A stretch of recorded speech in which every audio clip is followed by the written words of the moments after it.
There we go. Welcome everyone to another community call. And today we have a few topics to cover, and let's start in just order. First of all, let's talk about the editor program, and let's maybe have some opinions about the minimal threshold of participation we expect from editors. I know we first presented as kind of like an experiment, and we want to see how editors behave when unprompted. But as we move forward and we collect data, and we do have the distribution of activity of all the editors at hand, and I think we can share, right, Patrick? Oh, you're muted. Yeah, definitely. I can go through on my end, or I think you should also have access if you want to drive and go through the stats. Okay, this will take me some time, but yeah, in the meantime, does anyone have any thoughts on what type of content we should require, and in what time frame? Is it per week, per day, per month, right? And what should we do with editors who fall off the radar, don't contribute as much? What kind of notifications and actions do you have in mind? Would you like to have we briefly considered kind of like a pause button? So for since in academia there are weeks where your attention should be fully dedicated to something else, would it be reasonable to have an option for editors to pause their responsibilities as editors for like a week and resume afterwards? And yeah, what do you think in general? What are your opinions? Now, in the meantime, I'll go look at the data.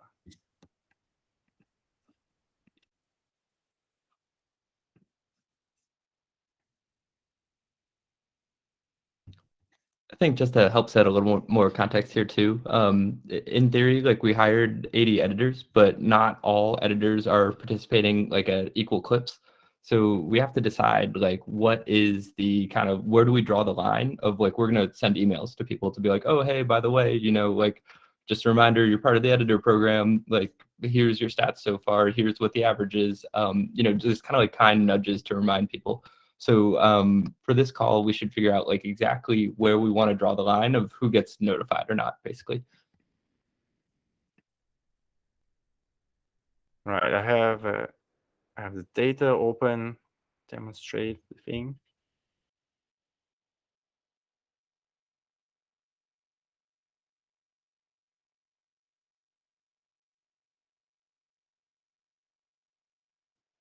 Patrick, if you can just help us think this through here. What are the metrics do we have except the number of papers uploaded that can sort of be taken into account while while creating a threshold? Yeah, pretty much the data that we have here, it's like super high level, very, very basic, is number of comments and number of submissions.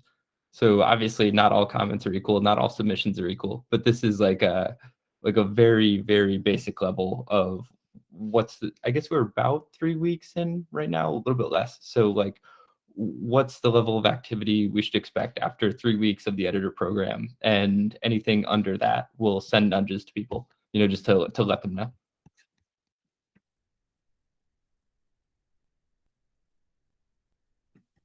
Anton, I think you're on mute. Anton, you are muted. That's great. Do you see my tab that I'm sharing? Yep. All right. So here is the top, right? So from the top, I think currently it's just the grand total of all contributions, right? So that's why I'm kind of high, because I'm just supporting people. But yeah, so I think right now it's indiscriminately submissions, supports, and comments. Yeah. So curious to hear, what do you think? Where do you want to scroll? Anton, maybe scroll ascending, just so people can see, like, this is the most active editors here, and then we can go from the bottom up. Would it be possible to get some sort of report sent on a cadence to know where we're at until the dashboard is built out? Yeah, 100%. What cadence would you like, Nicholas? We're gonna, for this sprint, build like automatic notification feature. So yeah, we should maybe even notify like good editors that they're doing a good job. Sure, like weekly or bi-weekly. yeah, it could be actually up to you guys, but some sort of cadence would be cool. What do other people think here? Would it be annoying if we're just sending emails every week, kind of detailing activity, or do you think that's like a pretty good cadence? I think that's fair. Like weekly is nice, and maybe at week 2 or week 3 of the month, send like a hey, just so you know, you're behind kind of email to the editors. I mean, if you're an editor, I think regular emails are probably expected. That's probably fair, and I think a week is a good general time frame. I don't know what others think. Patrick, do you think do you have any plans for having editors access to this kind of panel, or?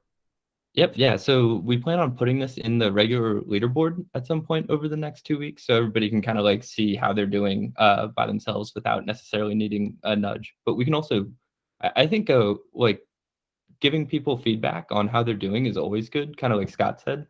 So even if you're like the top editor of the week, I think it's kind of cool to get a email notification saying that. Yeah.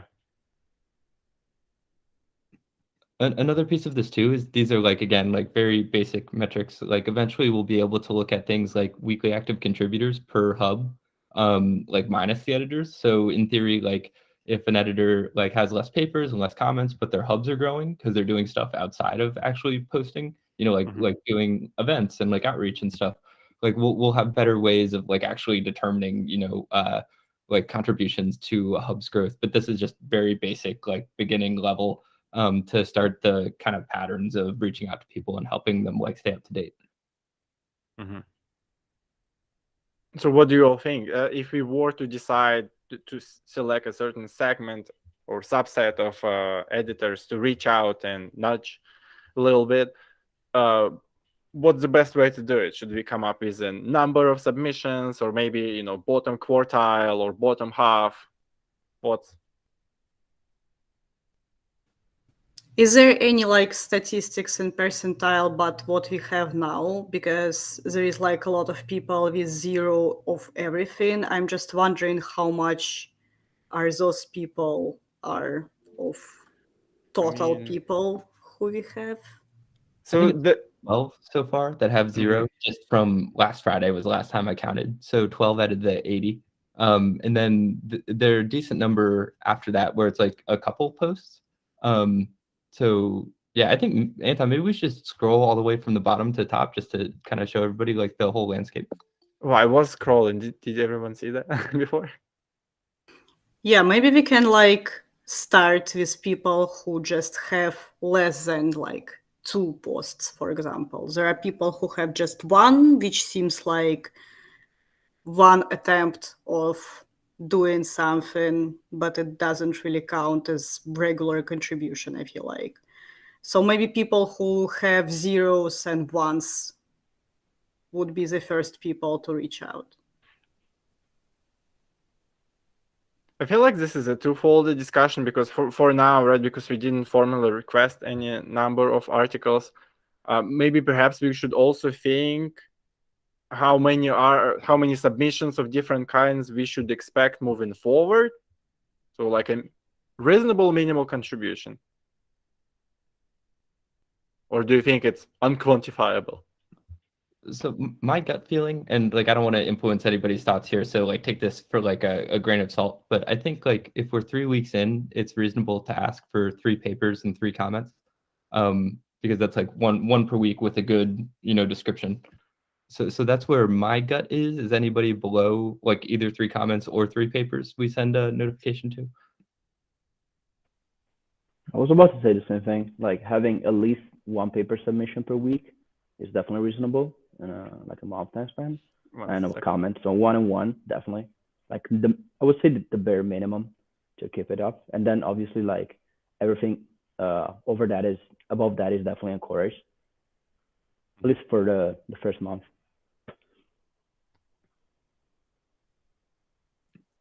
All right, so I'm not entirely sure what do you see when I'm showing the screen. Google Meets is not exactly presentation friendly. What you see. Like we see editor dashboard. You're at the top.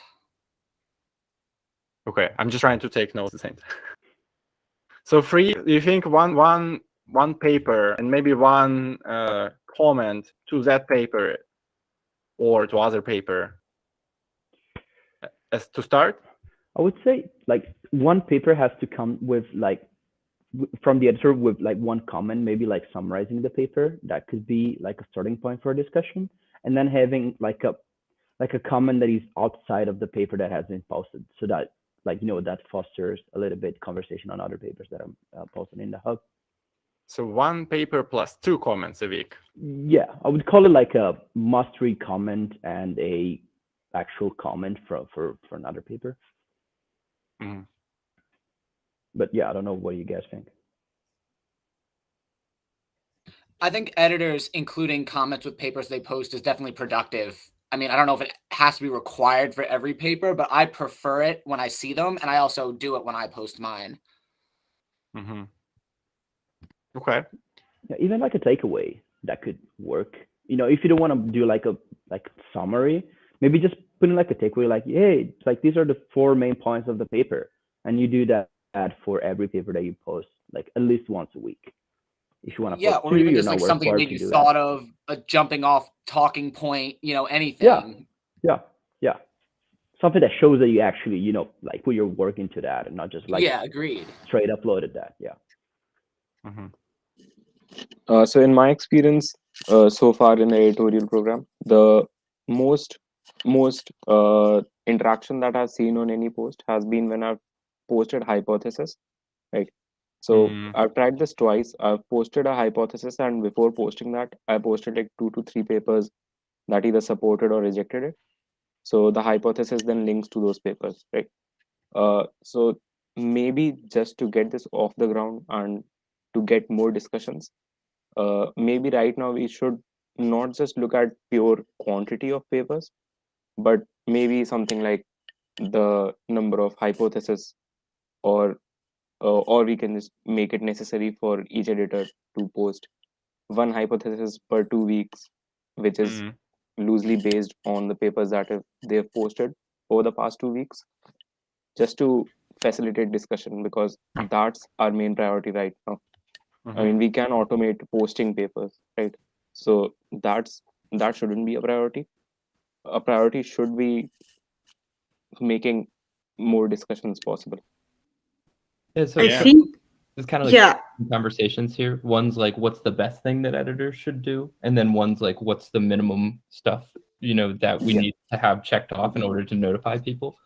So I think when it comes to like, what's the best thing an editor should do, we should maybe table that conversation for another week just to get like a full month under the program. And we can do like a call where we like go over all the metrics and like we can have a bunch of people think about it. And like for this conversation, focusing on like, who are we going to notify, in order to like just start to get that part of it like figured out. Yeah, I think hypothesis is very labor intensive. You have to read multiple papers, you have to summarize them, you have to figure out if they support what you're claiming to support, and you have to like not just read multiple papers figuring out the same thing. So I feel like we may reward it additionally, but I wouldn't like include it as the required curriculum. Yeah, hypotheses are definitely powerful, and I do see a lot of conversations around them. I do agree they are labor intensive, so maybe not for now, right? So maybe next month we could require like 1 per month or 1 per 2 weeks, as previously suggested, something like that. Hey, I like the 1 per month idea of having like 1 hypothesis per month. Could be also like a topic of the month. Maybe it's something that you discuss, like you start maybe at the beginning of the month, and then you collect like all the material, and you can also do like a summary at the end of the month, like, hey, this month we discussed this on the hypothesis, and you summarize at the end, and you like close the topic, let's say. Okay, that's a good one. Okay, so what about the notification timeline? How long do you think the editor should be below the expected radar for us to reach out, and how long continuously below the expected threshold before, be like, maybe you should take a pause in the editor program, right?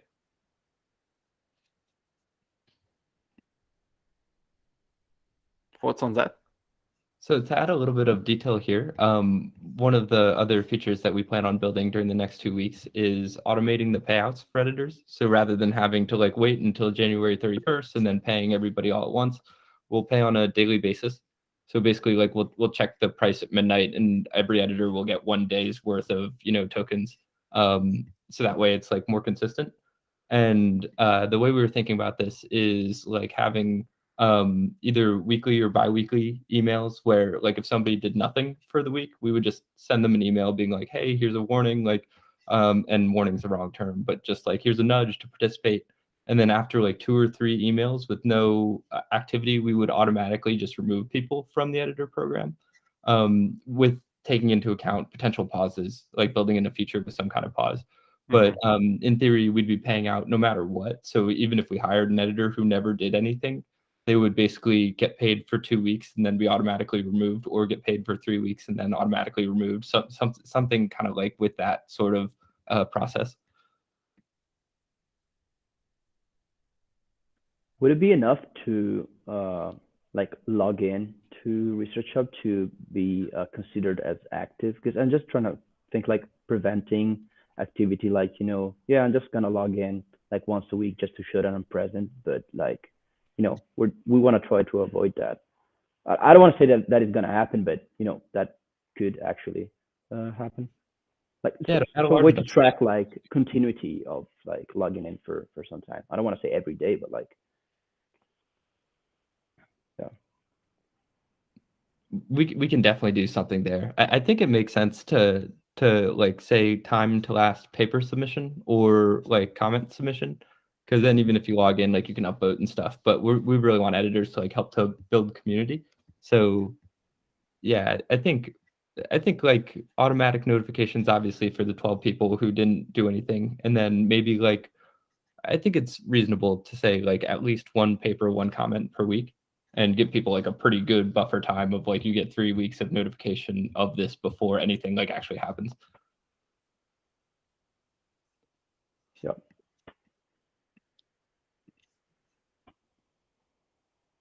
All right. Is there anything more on this topic? Should we move on?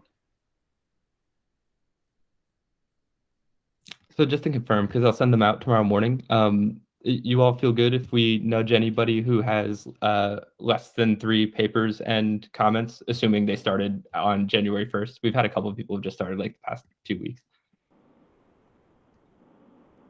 Cool. Yeah, thank you. All right, I'll stop sharing because I don't see anyone. There should be a better way to use Google Meets. Okay. Right, next up, you have discussing direct methods for editors to contact their Hub subscribers. So the context for that, right, Patrick, during the last sprint, the team decided to not implement the direct notification from the editor to the subscribers yet, or at least yet. Exactly. We can even, if it would be helpful, we can go over the stuff that we plan on building for the next sprint. Yeah, this was just kind of like a little bit extra compared to the other things that we wanted to prioritize. But if there are any editors who want to do like an event, whether that's like a journal club or like an AMA on a paper, let me know. And if you send me email copy, I can send out the email. So I'll be able to like pull the emails of like all the subscribers and everything and kind of manually do that notification. Yeah, so as Mo had said, if we want to do a paper of the week, if any editors want to, like just ping me with the copy that you would want to send out, and I can on my end do like a mail merge and send like a mass email out. So if that ends up working well, kind of from a manual perspective, then it would make sense for us to build it into the actual app. So like if we have a couple cool events and it's clear that like this is a great strategy to like have hubs grow and build conversation, then it's a pretty easy sell for me to go to our team and say, hey, we need to build this in. But it's something that I think we could do manually, like fairly well, like in the meantime. Is there a Notion page or something about paper of the week where we can read about this and just keep in mind it's happening? This hasn't been implemented yet, right? You're just thinking about it.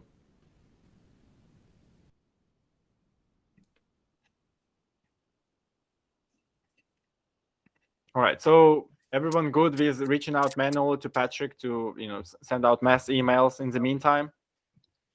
Yeah, I think additionally, when it was brought up, the issue was more about papers that were not of high quality, so that editors could reach out to the original poster and then tell them that maybe you should figure something out. Uh, has that been discussed? I think I missed it. Oh, yeah. So it's discussing the good post is next on the agenda. Kind of next, but yeah, we can talk about the flagging notification. I guess right, that the other side of notifications is there. How much do we want to reach out to users whose posts have been removed and explain the reason for removal and stuff like that? I think right now there is no way to contact or like to leave a message as you do that. Patrick, do you know if there are any plans to implement something on that front in the near future? Yeah, so we've talked about this a little bit, and I do think it would be useful to provide context. I guess one thought here is like our engineering resources are super limited, and so everything we build, we try and think like, will it increase weekly active contributors? And so this is on the end of like kind of a feature where I think it's like the right thing to do and will help like keep current users happy, but I'm not sure if it necessarily like increases like somebody's desire to want to come into ResearchHub. Um, and even yeah, I guess that's sort of like my top level opinion here is like it is something we definitely will need to do eventually, but I'm not sure if it makes sense kind of in our V1-ish stage at the exact moment. Does anybody kind of feel differently? No, I also What do agree you with all that. think? What do Yeah, you I all think also about the? Sorry, go ahead. sorry. Okay, I also agree with that because right now the only papers that we've had to remove have been just copy pasted plagiarized articles, right? So there has not never come up any occasion where we wanted to tell the person what was wrong with it because they were very obviously a spammer, right? So it might be a nice to have feature, but I don't think we'll need it for at least this quarter.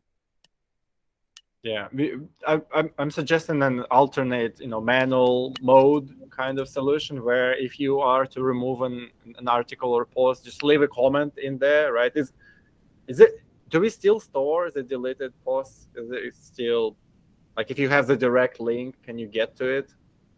I think Yeah, as a yep, they're still stored, and then like in theory we can reinstate them whenever. So like if there's comments on them, yeah, they will stay. We can yeah. reinstate eventually. So if everyone's cool, I can just add it to the onboarding material. That it's usually a good practice if you're deleting something. Just leave a few words like why you're deleting this, and then delete the page, and we can re-inspect it in the future if it ever comes up. Just as like a little bit of context too, like we've removed like thousands of posts so far, like the grand majority of which are like plagiarized or like, vacuum cleaner instructions in a PDF manual. And there has not been one coherent like response so far of like somebody legitimately asking why. There's a lot of not coherent responses of people asking to be like unsuspended. But yeah, I don't think most people, who have good intentions can figure out where our Slack group is and like how to actually get in contact and, form decent emails to help share their story. But yeah, it hasn't been an issue so far. Good. All right. So next up, just non-specific question to all editors. Any feedback so far? Any suggestions? What are your thoughts? What have you noticed?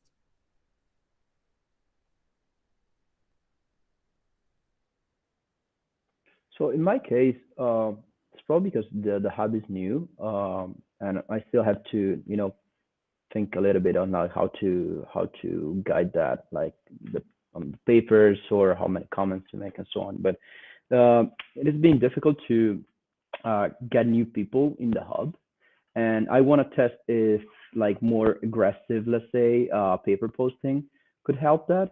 I don't know if there's any new hub, that it was not already there that is facing something similar.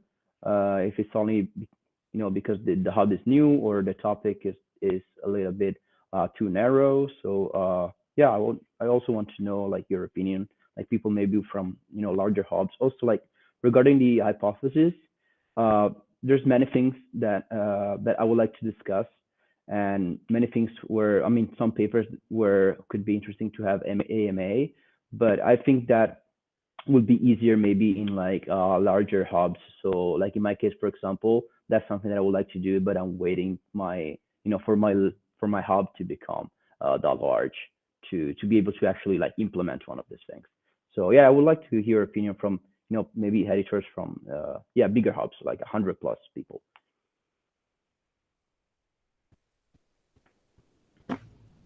I'm wondering if we can somehow like draw people from larger hubs to smaller hubs, especially if they're like staggered. For example, if you have like a big psychology hub and like my small health psychology hub, maybe we can like, especially on the papers where health psychology smaller hub is tagged, maybe we can have some kind of like, I don't know, disclaimer, like if you want to know more about it, check out this hub kind of thing. Or maybe we can also do like hub of the week featuring thing, something like this. Because it does seem like people are more drawn to the more populated hubs, which makes sense. Yeah. I also noticed that like on the on page, like on the landing page, most of the time there's like if you scroll down, there's many papers that are belonging to, like the longevity hub or the psychology hub. It'd be cool to have something like a landing page with like all the hubs and like one paper, let's say like the hottest paper for like a specific week for every hub, so that any new user that goes to ResearchHub, opens like this large window with all the hubs and like, hey, this paper is really cool and is in this hub, and maybe I will join this hub to see what they're talking about, and maybe I could be interested in.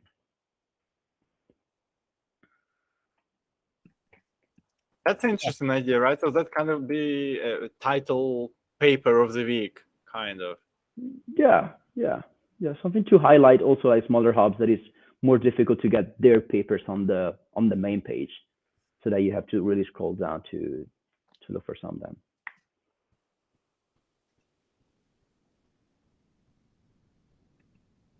I don't know how much engineering effort that would require. Like, so like the easy solution would be to maybe add a link below the hub in the hubs page. Maybe that would lead to the select best paper or something like that. It's definitely doable. Kind of what I'm thinking though, might be a good way to go about this initially is if Ricardo, like if your hub, you think smaller, but you want to put events on, like some of your papers I think are like pretty cool and are multidisciplinary in a certain sense. So like this is just the first one that I'm looking at, but portable and wearable real-time stress monitoring, critical review. So yeah, I think this could apply to like a lot of different hubs, like medicine. Like I'm interested in psychiatry, and I think about like anxiety, depression all the time, and like HPA access of like theory of how you have like you can overstress your like cortisol receptors essentially.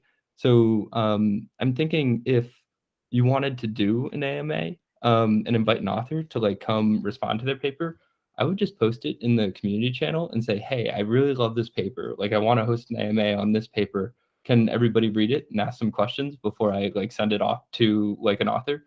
And I know I have enough expertise to at least like be able to ask a cool question. So like I would definitely do that. And I'm sure lots of other people would too. So yeah, I guess kind of like what Olga said, like we should maybe try and bring people from bigger hubs into smaller ones, just like via the Slack channel. Because I do think it's like pretty exciting. Like if you're an author to have like a paper where there are like 10 people asking about, like how you wrote it. So I think we could easily get 10 people from within like our ResearchHub community to comment on a paper in order to like make something presentable to try and bring a cool person in. Yeah, that's really cool. I like this. Yeah, I will definitely, for now on use the Slack a little bit more also to like promote it. We don't really have a channel to like, paper promotion, but yeah, it's a great idea actually to bring in more people. If anybody like has other ideas of stuff like that too, feel free to DM me and let me know that you're doing it, and I'll try and like point people in the direction that I think would be interested in it. I've got a lot of experience like posting to Reddit and stuff like that too, so like on that paper specifically, I know there are like 2 or 3 subreddits that would also be very interested. So like we can post it there, say, hey, we're like talking to the author, to answer questions. Like if anybody has questions, feel free to post them here. We can, put some effort into like kind of marketing an AMA. I think would be cool.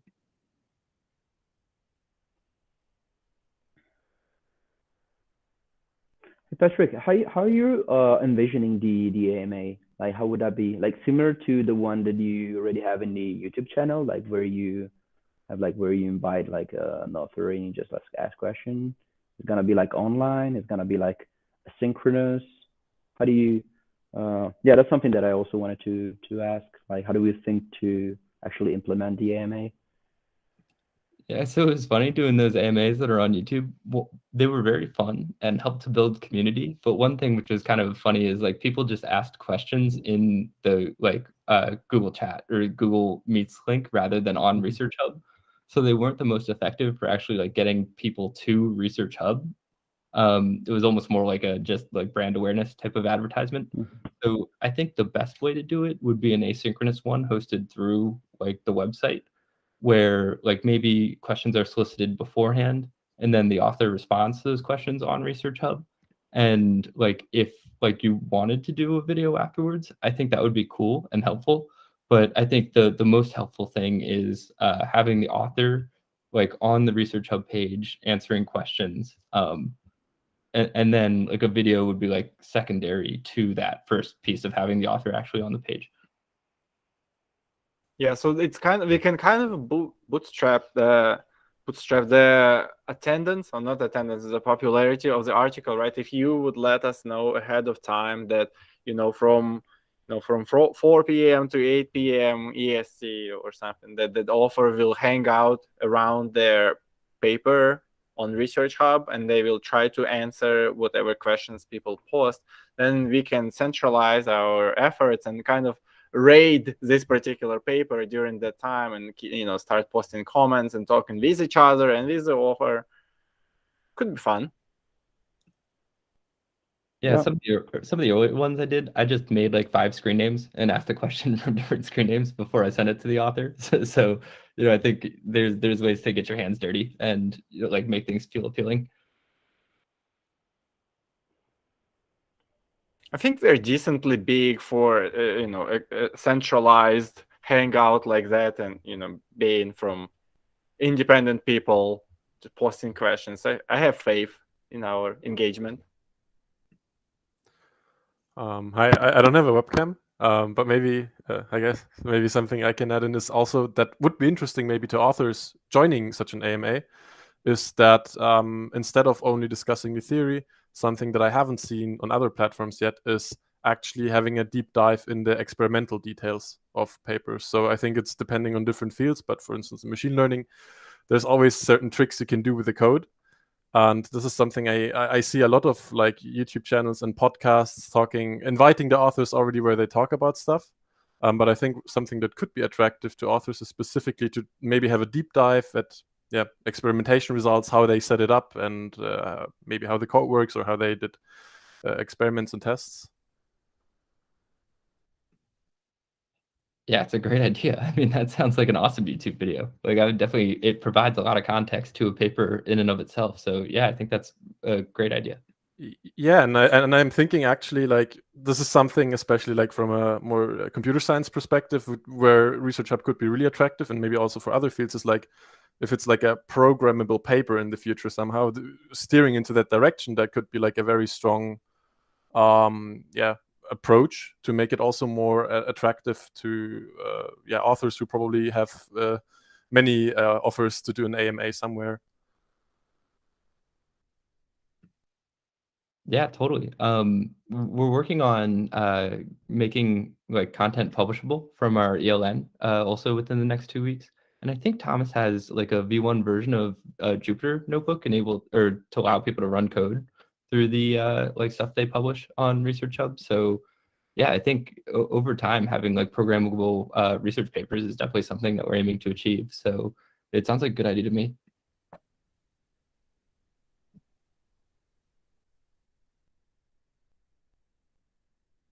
All right. Any more suggestions on the AMA or related topics? Just a small idea about how to populate hubs. So when you like register on Quora or something, they usually like give you some kind of like keyword tags, and you like choose which ones are relevant to you. So I'm wondering if we can do the same and kind of like when person registers, give them like word clouds, and they will choose what they're interested in, and they will be given like some hubs they can join if they want to, or even like they would automatically subscribe to these hubs, and if they don't like, they can unsubscribe.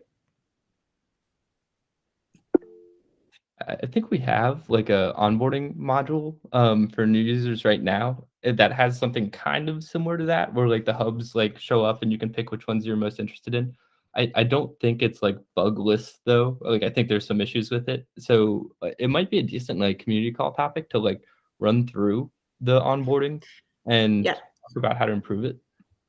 I think might be critical difference between looking at the names of the hubs and looking at the topics, because not all the people are aware of like smaller hubs with like smaller topics existing, for example, or they might not be aware that this particular thing can be studied in terms of in the context of this particular hub or like this particular research. So I'm wondering if we can like simplify it a little bit for like lay people who are just being here.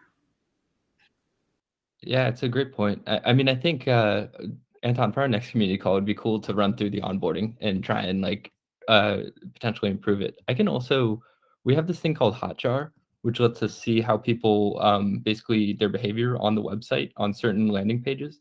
So if we do a like metrics call, if you all let me know beforehand, like which pages you're most interested in, like people's activity, we can even run through like some representative videos of like what do people do when they like land on the hubs page in order to get a better idea of kind of like if we did make changes, you know, what should we do in order to encourage the behavior that we're looking to like have happen.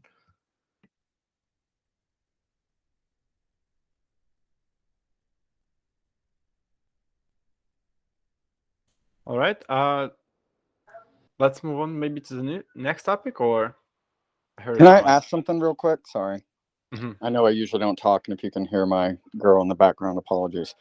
So I have there's kind of a historical question. I was wondering if I could get some context from the people who have been on ResearchHub for a long time. So for the last week or so, my mind has been thinking a lot about how to increase active contributors.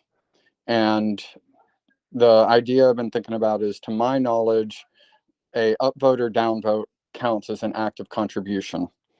And so when it comes to populating the hubs, it seems straightforward to me that the most efficient thing to do is to automate the population of the hubs with open access articles from the best journals in any given field, and then to direct people to upvote them and downvote them as a way of crowdsourcing what's most interesting and important in that field. But there does seem to be historical context, if you will, to like something similar kind of happening. I'm a little unclear about how much of this has already maybe been tested out, or anything like that that could just help me better understand the manual versus automated approach, if you will, and whether I'm right in interpreting that an upvote and downvote is the most efficient, and it takes the least. You know, we can literally do it in less than a second. People like it. So why aren't we maybe just focusing on that if our focus is active contributors? And it ties back to the whole Reddit thing, which I think is, you know, interesting and important as well. Thank you. So it's a great comment and a great question. Kind of like the historical context here is we had initially thought that it would be probably like the best for people coming to ResearchHub. Say if I'm interested in biochemistry, right? If I show up to the biochemistry hub and I can literally see the like most popular trending papers in biochemistry, whether that's like via Twitter engagement or, you know, curation on ResearchHub itself. So I think the premise that you're like coming from is accurate, that it would be awesome if every like paper was automatically uploaded to ResearchHub, and then ResearchHub users, like their primary engagement was to curate those papers. I think the challenging part was like it was like a technical issue. Like we tried to upload everything and we probably got like 60% coverage of every paper being shared, but it wasn't close to 100. And like the ability to get to 100 was going to take a lot of work. And so I think we could do it like in like a hub or two as like an experiment, like to see if it works, and just like come up with a list of whatever journals we want to include in that hub. But to get coverage on like everything in Scopus, like we'd probably need an engineer like dedicated to just doing that all the time, which we thought wasn't worth it at the current moment. We probably will do this once our team expands, and we'll just have an engineer who just makes sure that like literally everything's on ResearchHub all the time. But our team thought that it would be better to focus on iterating on different features in order to try and find product market fit, and then coming back to automatically uploading papers once we feel like confident that we found product market fit. Does that make sense, Scott? That does make sense. Just as a FYI, like if you're talking every paper, one, yeah, that would be a very difficult challenge. And then two, and I'm not sure I believe this, I'm just kind of talking aloud, a devil's advocate. If you do every paper, that's too much. Whereas if you can limit it to, we know, it's the top 10 journals per Google Scholar in this field, the task from an engineering standpoint becomes a lot more straightforward, because those 10 journals may be owned by one publisher or two publishers, right? So you only have to figure out how to engineer that for those two publishers in that case.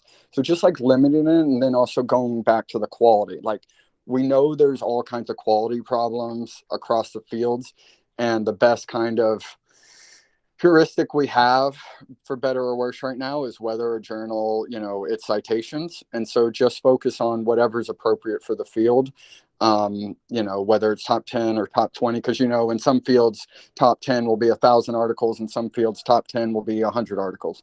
But in any case, just kind of limit it to what we consider the quote unquote best. And then people will know, okay, if I want to see all of the papers in X that are from these quote unquote best journals, I can go there, which I think is really kind of enticing, because there's not a good way to do that for many fields. Like that's what I really do for criminology every day. And then, and then from there, maybe they start upvoting and downvoting, and then, get more involved, and so on and so on. But just the Reddit feature, it's my understanding that the Reddit feature is what starts all this. And so just kind of coming full to the Reddit feature, and how do we make the most of that, again, because it is the most efficient in terms of everyone's time, and all of that, if we want more comments and discussions. So just take the articles out of it. Yeah, so I think this is very worth an experiment. We do have some open source developers in the community, and so I think it would be very achievable to say like, hey, here's a small hub, here's a medium hub, here's a big hub. We want to automatically pull, the top 10 journals for each of these, and then monitor for a month and see how like these hubs grow compared to hubs that we're not doing this for. And I'm pretty sure that's something that wouldn't be like overly time consuming for open source developers. So we can check with Connor and James and see what they think about that, and try and spin up an experiment in order to explore that. Because at least personally, I think it's definitely worth testing that hypothesis. And last thing, like, does anyone, because I do see somewhat in the channel too, like some people maybe don't like that approach for whatever reason. So if anyone doesn't like that approach, I would love to hear why too.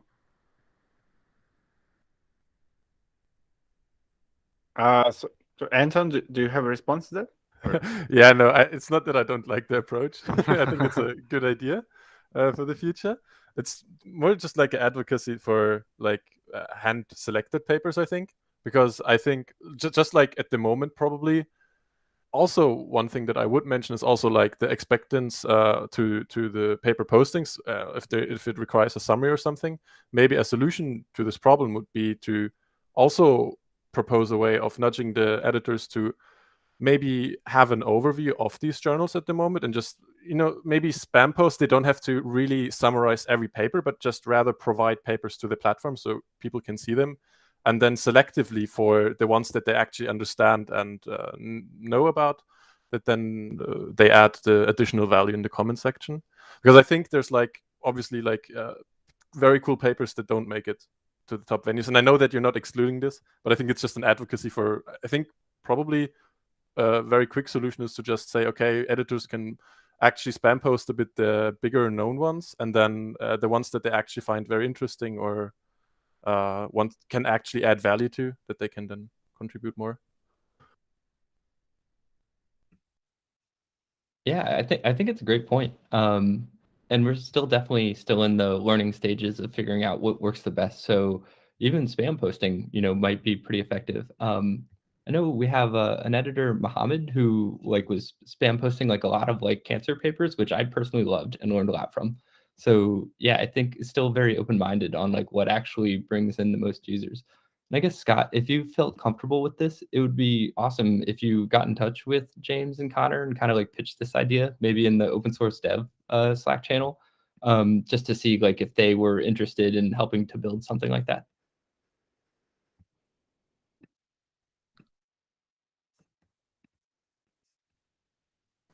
Got it. Will do. Put it in the chat, but just wanted to say it as well. Cool. Thank you. All right, just to be aware of the time, we have 10 minutes left and 2 more topics, so let's move on for now. So another topic is to discuss what essentially constitutes a good post, right? So that's specifically about the post type, right, not the paper. And when authors generate their own content and it gets downloaded, right? So what do you think about assume about the needs of the community, right? About the preferences of the community. What do you think should be the post that gets, heavily upvoted? Thoughts, ideas, experience?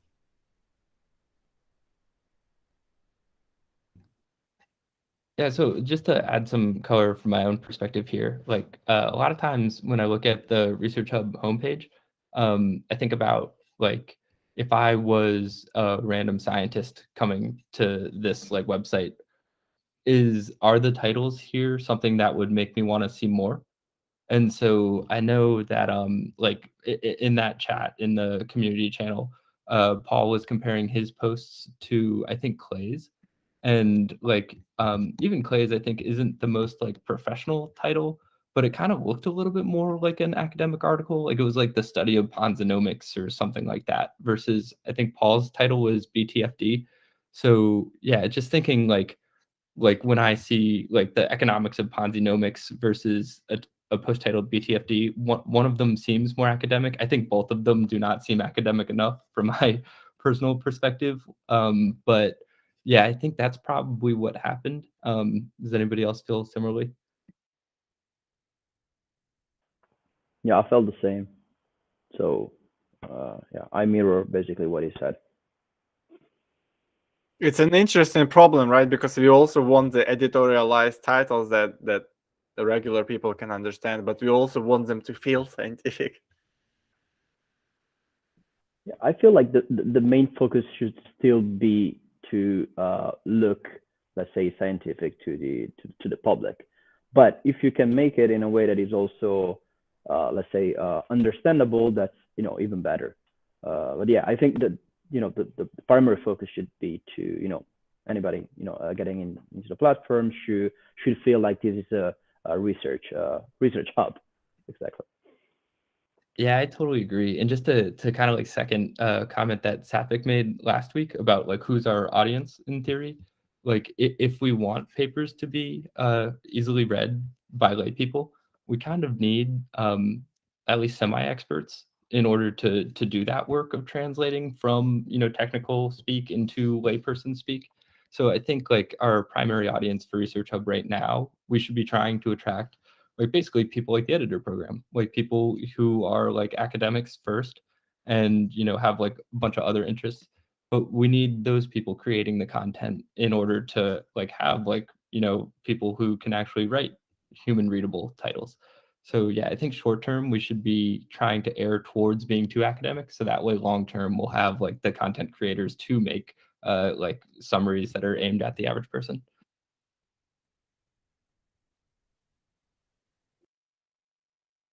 Anton? Yeah, maybe one experience also from the machine learning hub is that with posts, it feels sometimes a bit.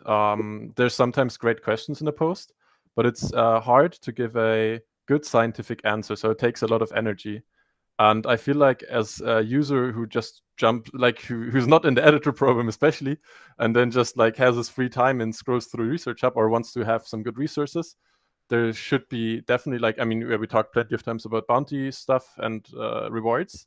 But I think also one interesting idea is that they might really want to build out a profile, not only because of research coin, but also that they can link their profile in their CV in the future, because they build a good profile up with good answers. And I also what I find interesting is that it's sometimes students do interesting projects, like summarizing a paper or something, and that there could be more how I see it is with posts, that it always feels like a little project. So you have to read through several papers and make sure that your answer is correct and of good quality, because obviously you're also using your clear name, and it's not like on Reddit where you can just spam post a quick answer and not care if it's actually correct.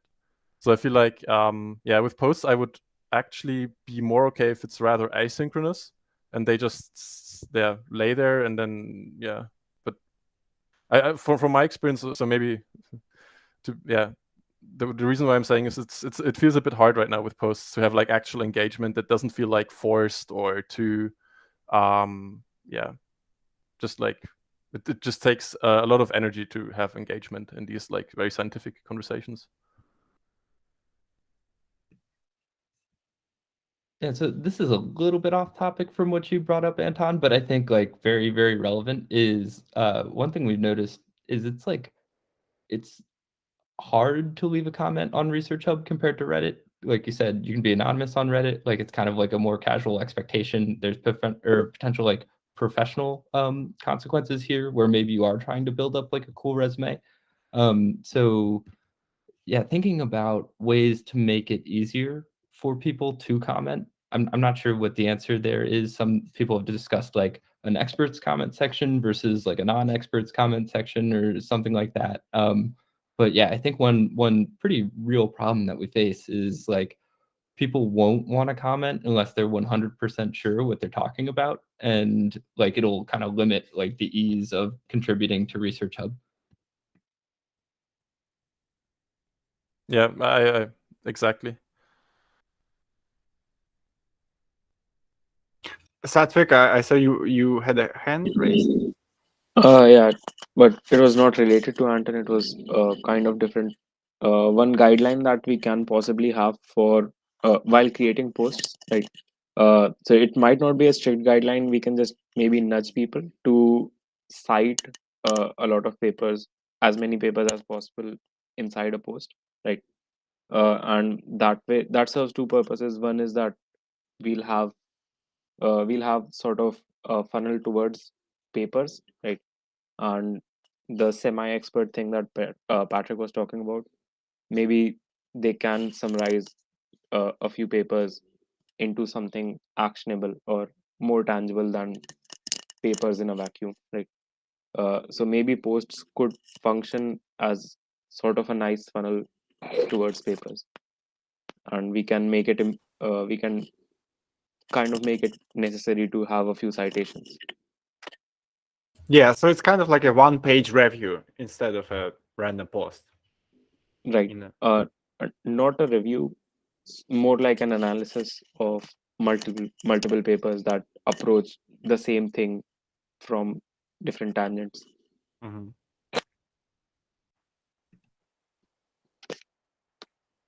I feel like this. Yeah, sorry, Patrick. You can go ahead, Ricardo. Yeah, I wanted to say, I feel like this would actually add a great value to ResearchHub. If we could have people let's say collaborate to, hey, let's try to put in this conversation all the papers that are related to the specific topic, and make it kind of summarize and create something together. And actually, you don't have something actionable that you can actually do, because you can really, I don't think you can publish a review with all the people that commented on the post, but that could actually create something of value to everybody to everyone that contributed to that post, that can maybe using the feature for like a review or something. So create something that actually makes people move and contribute to that post, because they get something out of it apart from actually commenting and being active on the platform. So yeah, great suggestion. We were thinking about some designs like that for the hypothesis feature, right, Patrick? Yeah, it's like almost exactly describing the hypothesis right now, because the hypothesis could have a post style kind of text entry describing kind of what you're thinking, and then anyone can add sources to it that either agree or disagree.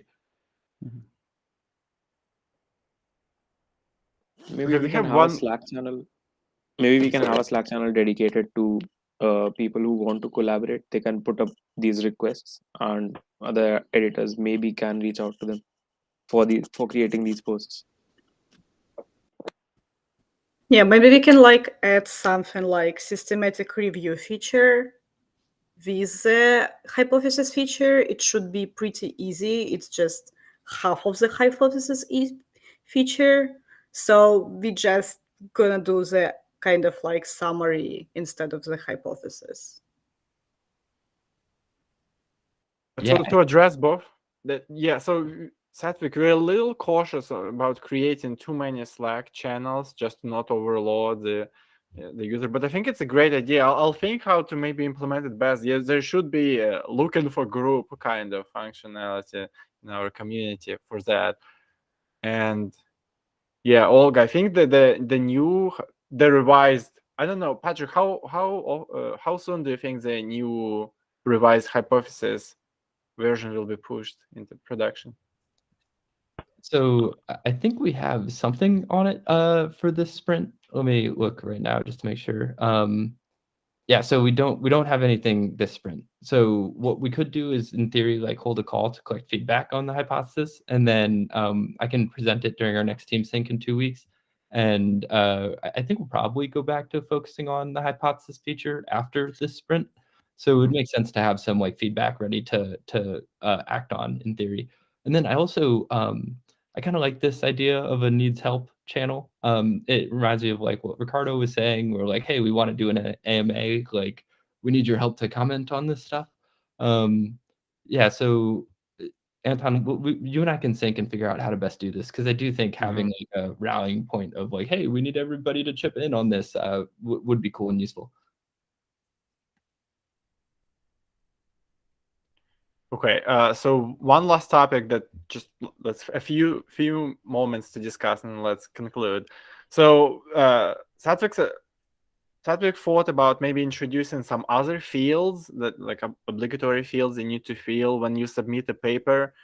So just to increase the accessibility of the papers, right, for regular users. And so editorial title right now is not required, right? So people don't have to input it, but maybe we could have like a summary or a few key takeaways, something that would help users that are not experts in the field to read the article and engage, interact, and discuss stuff like that. Thoughts?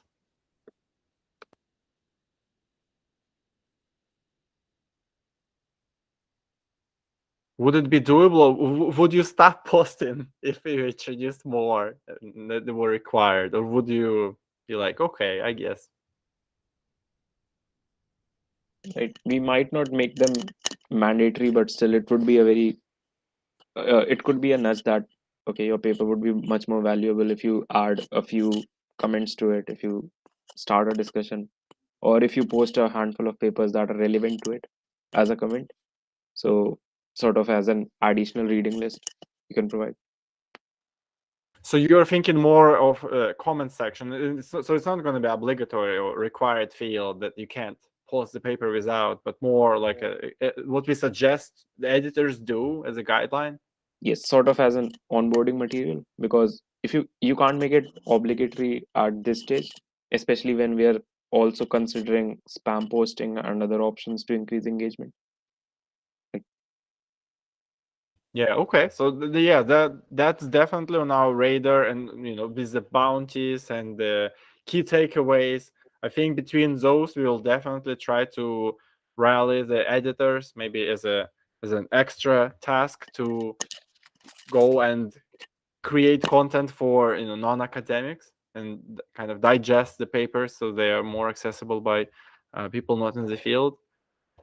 I don't know if it should. Yeah, I don't know if it should be required at the moment. Right, probably just as a suggested activity. Yeah. Right, because it's easier for me to do it for the psychology hub, for example, but it will be harder for I assume it will be harder for the mechanical engineering hub to do the same. Maybe adding a couple keywords could be useful, even for the future if we decide to implement something and you have started to put some keywords in since the beginning. Would be even like an editor could keep track himself herself of the keywords they decide to use, so that they already, I don't know, like, and you're the editor, so you decide how to, let's say, run your hub. So if you already have in your mind how do you want to let's say classify the papers that you have in your hub, that could be helpful when maybe in the future you want to implement other stuff. That shouldn't be really mandatory. I would even like keep it private. Like I do it like for myself. When I upload stuff, I still put in keywords, even if it's not a feature of the, I just put it on an Excel book. Yeah, so just to jump in here, we talked about the nested hubs during our team sync last week too, and we totally agreed that we're going to build it at some point. It's kind of in that same category of stuff that we're not 100% sure if it will improve product market fit. But once we have product market fit, it's definitely something that we'll need in order to help scale the community.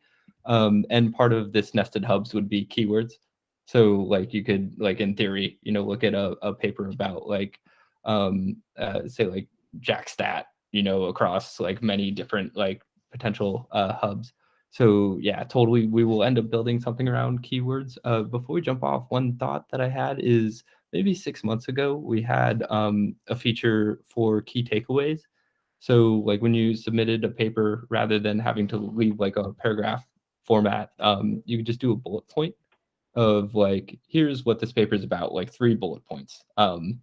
So curious if you all think that would be useful to potentially bring back in order to help editors make summaries of papers. And then one last thought before I stop talking, but we could also ping editors or paper submitters. Like I don't necessarily like adding roadblocks to adding more content. So maybe it doesn't need to be a required field, but we could have notifications to say like, you posted this paper 6 hours ago and no one's engaged yet. Maybe ask a question. Something that just pops up in people's notifications to help nudge them in the right direction.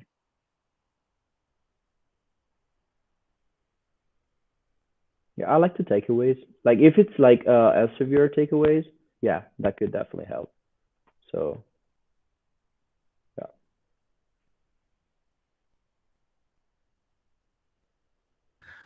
All right. Thank you all for the input. And I think this is we ran out of time. Thank you all for staying over time. And this is where we will conclude the meeting, and we will see you next week. Thanks for coming, everyone. Okay, bye. See ya. Bye. Thanks, everyone. See you.